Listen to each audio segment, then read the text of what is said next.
ముఖమునకు రంగు పూసుకున్న స్త్రీ ఎవరు? యెజెబెలు. నీ యజమానుని చంపినవాడా అని యెజెబెలు ఎవరితో అన్నది? యెహూ. యెజెబెలును క్రింద పడవేసినది ఎవరు? పరిచారకులు. యెజెబెలు శరీరమును కుక్కలు తినును అని ఎవరు ముందుగా ప్రవచించెను? ఏలీయా ప్రవక్త. ఏ రాజు యొక్క కుమారులను 70 మందిని యెహూ చంపించెను? అహాబు రాజు.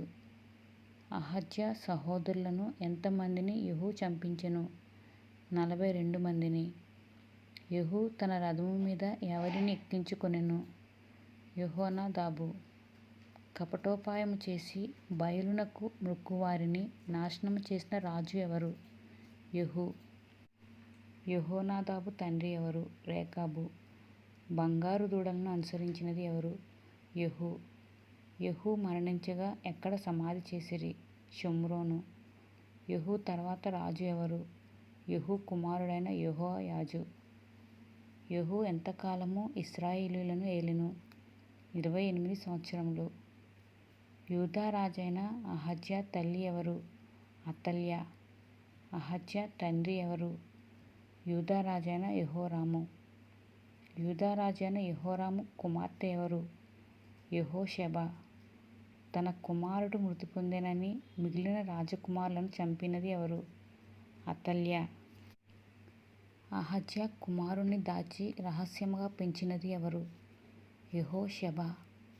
తనను తానుగానే రాణిగా ప్రకటించుకున్న స్త్రీ ఎవరు? అతల్యా.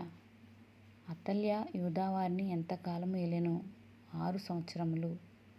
అతల్యా కాలంలో యూదావారికి యాజకుడు ఎవరు? యెహోయాదా. యెహోవా మందిరములో 6 సంవత్సరములు దాచబడినది ఎవరు? యోవాషు. యోవాషు తండ్రి పేరు ఏమిటి? అహజ్యా. యోవాషును పట్టాభిషిక్తునిగా చేసినది ఎవరు? యెహోయాదా. అతల్యాను చంపినది ఎవరు? యెహోయాదా. అతల్యా కాలంలో బయలునకు యాజకుడు ఎవరు? మత్తాను. రాజుగా పట్టాభిషేకం చేసినప్పుడు యోవాషు వయస్సు ఎంత?